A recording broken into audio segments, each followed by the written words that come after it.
Saudara-saudari yang terkasih dalam Kristus, istimewanya keluarga besar Kongregasi Misi.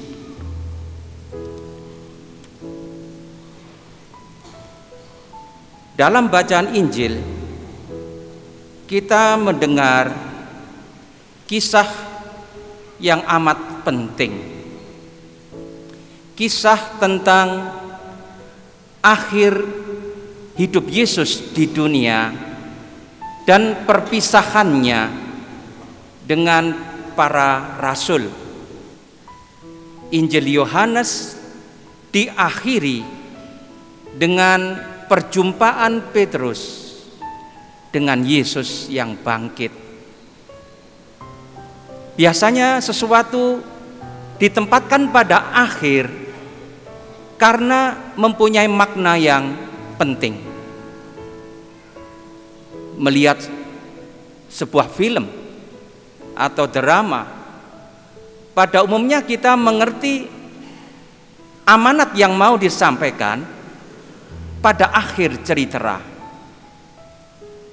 Menurut saya, kisah yang kita dengar penuh dengan makna. Petrus sebagai pemimpin para rasul mendapat mandat agung dari Yesus.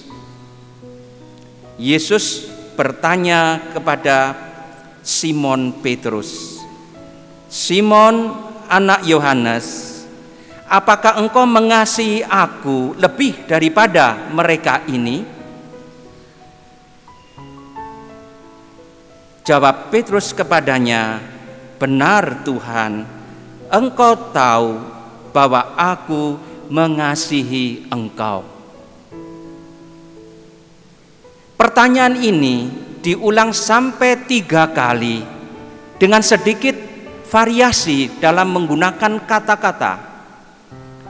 Memang ada perdebatan di antara para ahli apakah perbedaan kata itu juga mempunyai perbedaan makna. Apakah kata mengasihi dan mencintai itu perlu dibedakan? Saya rasa tidak. Yang penting, Yesus bertanya sampai 3 kali kepada pemimpin para rasul, "Apakah engkau mencintai aku lebih dari yang lain?" Dan jawaban Petrus jelas, "Engkau tahu aku mencintai engkau." Ini diulang sampai 3 kali karena memang merupakan kebiasaan dalam Alkitab mengulang sampai 3 kali untuk menekankan pentingnya sesuatu. Mungkin juga 3 kali pertanyaan Yesus ada kaitannya dengan 3 kali Petrus menyangkal Yesus, maka setiap kali Petrus menyatakan cintanya, dosanya, penyangkalannya diampuni. Mungkin ada kaitannya. Apapun yang terjadi, jelas sekali bahwa 3 kali menyatakan betapa pentingnya pertanyaan Yesus dan jawabannya.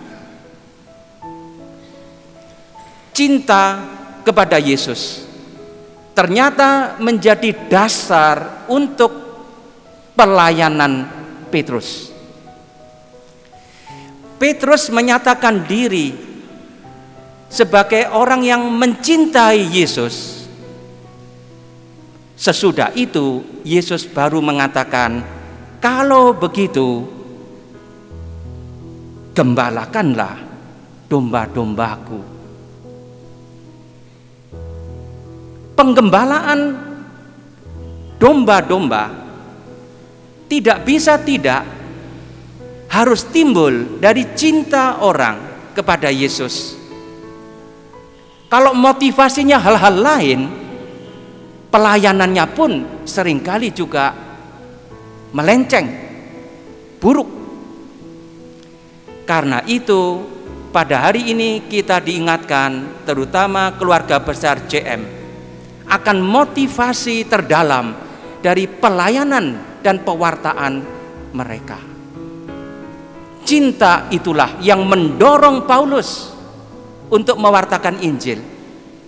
Cinta kepada Yesus itu juga yang telah mendorong dan mengutus Santo Vincentius untuk mewartakan Injil kepada orang-orang miskin. Itulah moto dari JM, Misit me evangelizzare pauperibus, orang miskin. Kalau orang tidak membina cinta kepada Yesus, sia-sia juga pelayanannya. Karena ada bahaya orang melayani diri sendiri, bukan Yesus. Maka 3 kali ditekankan, apakah benar kamu mencintai aku? Setelah dijawab ya, baru Yesus berani memberikan tugas itu. Gembalakanlah domba-dombaku. Domba-domba adalah binatang yang lemah, rapuh, yang membutuhkan penggembalaan. 100 ekor kambing mungkin tidak membutuhkan gembala, tapi 100 ekor domba membutuhkan gembala. Kalau ada seekor anak domba lahir dan ditinggal mati oleh induknya, mungkin dia akan mati juga. Tapi kalau anak kambing ditinggal induknya, mungkin dia bisa tetap hidup. Pada umumnya domba lebih lemah daripada kambing. Domba-domba itu diserahkan kepada Petrus. Gembalakanlah domba-dombaku. Domba-dombaku, domba-domba Yesus, bukan domba Petrus. Ini pun menjadi satu bahan pemikiran yang mendalam bagi kita. Pelayanan kita adalah pelayanan kepada umat yang adalah milik Yesus. Gembala hanya melayani umat Yesus, bukan untuk diperas, untuk dimanfaatkan, tetapi sebaliknya, karena cinta kepada Yesus, gembala menyerahkan nyawa untuk domba-dombanya seperti Yesus sendiri.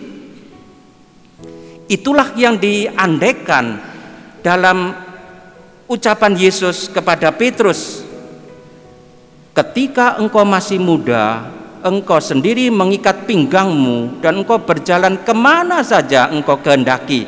Engkau bebas, engkau boleh mengatur hidupmu sendiri. Tetapi begitu dia menerima tugas pelayanan itu, Yesus mengatakan, jika engkau sudah menjadi tua, menjadi pelayan Tuhan, engkau akan mengulurkan tanganmu dan orang lain akan mengikat engkau dan membawa engkau ke tempat yang tidak kau kehendaki. Dan dikatakan, Yesus mengatakan ini untuk menyatakan bagaimana Petrus akan mati. Dan kita tahu menurut tradisi Petrus mati dengan cara disalib, tapi terbalik, kepala di bawah. Ternyata pelayanan Petrus menuntut pengorbanan. Menjadi seorang gembala membutuhkan juga semangat pengorbanan diri, karena tidak mudah menggembalakan domba. Salah satu tugas menggembalakan domba adalah mewartakan Injil. Seperti kita dengar mungkin tadi pada awal misa, riwayat singkat munculnya JM ketika Vincentius mewartakan firman Allah kepada umat di satu desa. Itulah yang dimaksud dalam bacaan pertama, bacaan dari surat Paulus kepada Timotius, di mana Paulus memberi nasihat kepada pembantunya yang dekat ini. beritakanlah firman Allah. Siap sedialah selalu, entah baik atau tidak baik waktunya. Pokok beritakan. Lalu diakhiri dengan mengulang lagi nasihatnya. Lakukanlah pekerjaan pemberita Injil. Saya kira CM punya panggilan juga untuk menjadi pewarta sabda. Inilah yang menjadi semangat Vincentius. Mewartakan firman, menuntut juga banyak persiapan, siap sedia di mana-mana, kapanpun. Bacaan ini masih hangat di hati saya. Persis 2 minggu yang lalu dalam rekoleksi para imam Keuskupan Malang, temanya imam sebagai pewarta, dan salah satu teksnya adalah bacaan ini. Tidak perlu saya ulang, tetapi di sini ada banyak imam. Saya senang karena ini diwartakan juga pada misa sore hari ini. Dan hal yang mengembirakan saya, sudah hampir 2 minggu terbentuklah grup para imam mempersiapkan khotbah hari Minggu melalui WA, saling memberi masukan, tukar menukar gagasan. Dan tadi pagi saya mendapat foto dari Probolinggo, 6 imam tadi pagi berkumpul mempersiapkan khotbah bersama. Mudah-mudahan ini tersebar. Saya tahu ini bukan yang pertama, tetapi mudah-mudahan gerakan ini menjadi makin menyebar, sehingga para imam mencontoh Vincentius menjadi pewarta yang baik, membina iman umat lewat pewartaan sabda, sambil mendoakan seluruh keluarga kongregasi misi supaya mereka setia pada karisma panggilan yang mereka terima. Semoga mereka juga tetap setia, dan kita berterima kasih kepada semua saja yang merayakan pesta hari ini. Terima kasih atas kesetiaan Anda dalam melayani gereja. Tuhan memberkati.